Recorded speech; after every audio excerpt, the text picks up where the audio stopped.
sinal no T1 e hiper no estir. Tá?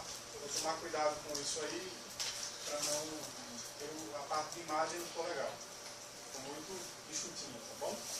Professor Michelangelo. Vamos lá. Gente, vocês sabem, eu não passo a mão na cabeça de ninguém. Eu esperava mais da apresentação de vocês, sinceramente. Até porque eu acompanhei uma parte da evolução do trabalho que vocês comentavam comigo, etc. Eu, sinceramente, esperava mais. Eu vi aí uma dissonância bastante grande entre alguns conceitos e o que eles de fato são. Então, assim, vou falar muito rapidamente para a gente não perder muito tempo, mas, por exemplo, no slide lá, mieloma múltiplo, quando vocês dizem lá, mieloma significa célula plasmática neoplásica, eu, como gosto muito de etimologia, é o quinto slide, como eu gosto muito de etimologia, mieloma não significa célula plasmática neoplásica. Mieloma significa tumor de medula. Mielomedula ou tumor. Então, na hora que quando vocês treinam a apresentação, se vocês querem dizer da célula plasmática neoplásica, então vocês podem dizer, a palavra mieloma não coloca significa, coloca se refere. Quando a gente usar a palavra mieloma, a gente vai se referir a uma célula neoplásica. E colocar como significado é complicado. Depois, lá nos tipos de mieloma, isso aí precisaria ser melhor explicado. O que acontece aí? A gente teve aula sobre formação neoplásica. Então, para ficar mais claro, o que vocês tinham que dizer? Ou até que eu senti falta de um slide aí. Um slide mostrando um monte de célula em proliferação. Esquema mesmo, esquema bobinho, sabe? Com duas bolinhas, uma representando a célula em si, a outra representando o núcleo, fazendo um monte de plasmócitos que estão aparecendo. Aí, quando vocês falam nos tipos de mieloma múltiplo, vocês falam lá, 65% dos pacientes possuem cadeia kappa ou lambda. Por quê?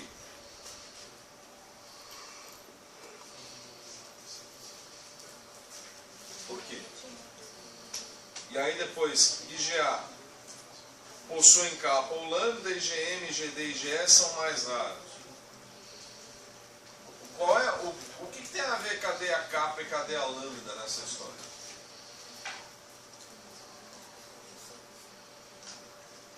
Sabe que cadeia kappa e a lambda são estruturas da imunoglobulina, mas eu não me lembro certo o que elas interferiram.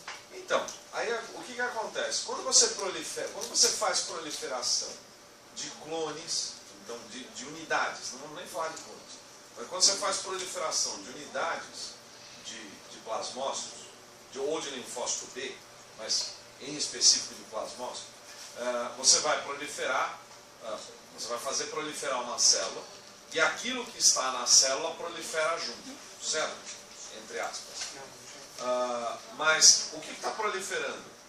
Imunoglobulina também. Então, quer dizer, se essa célula prolifera e ela é produtora de imunoglobulina, então eu vou ter mais imunoglobulina.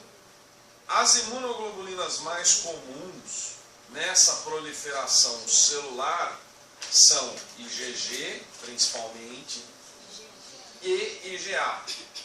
Com isso, como a proliferação dessas células é completamente desregulada, é óbvio que você vai ter uma secreção também absurda e descontrolada dessas imunoglobulinas. Então você vai ter sobrando, porque muitas delas inclusive são livres, vocês devem ter visto aí exames de cadeias livres, né, que eu não lembro de ter visto vocês colocarem no diagnóstico, mas os exames de cadeias livres mostram que a gente vê muita cadeia kappa e cadeia lambda, em especial para os linfócitos que fazem IgG disparado e IgA.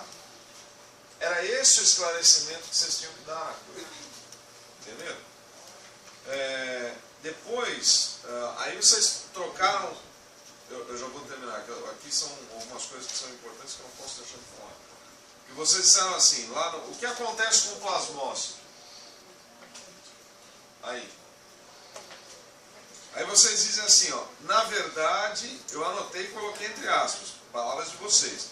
Na verdade, o plasmócito vai entrar em contato com a imunoglobulina. O que acontece é que quando o antígeno ele entra em contato com o linfócito B, ele é ativado.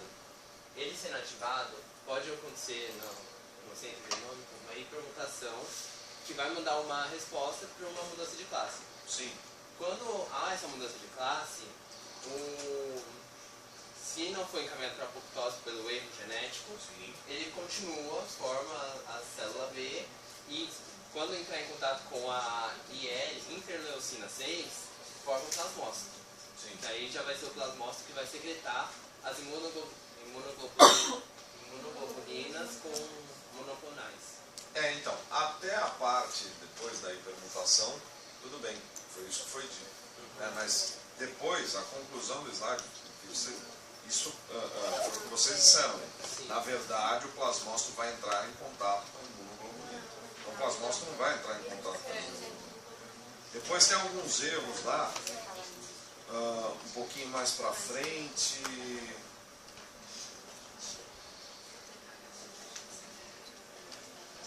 E aí,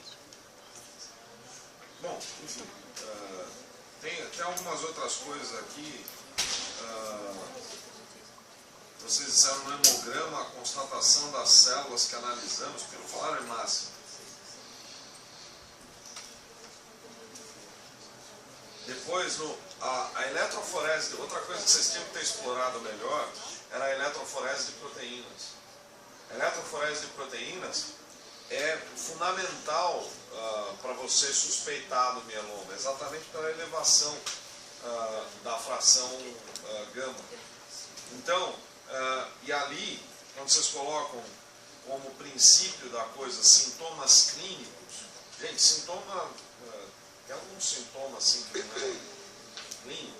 É um sintoma óbvio, ele é visto na clínica, não existe sintoma clínico. E aí depois triagem laboratorial, então vocês distanciaram esse diagnóstico dos sintomas. Então acho que vocês tinham que ter colocado esse slide dos sintomas próximo do diagnóstico, para que a gente já com os sintomas na cabeça, dores, anemia, fraturas, etc. Entenderam o que eu quis dizer? E aí na hora da explanação aqui, chamar mais a atenção e valorizar um pouco mais a eletroforese de proteínas. Vocês disseram que elas detectam e identificam um anticorpo anormal proteína N. Não é bem essa a função da eletroforese de proteína. A eletroforese de proteína é uma eletroforese de proteínas totais no plasma. Mas, tá bom. Obrigado.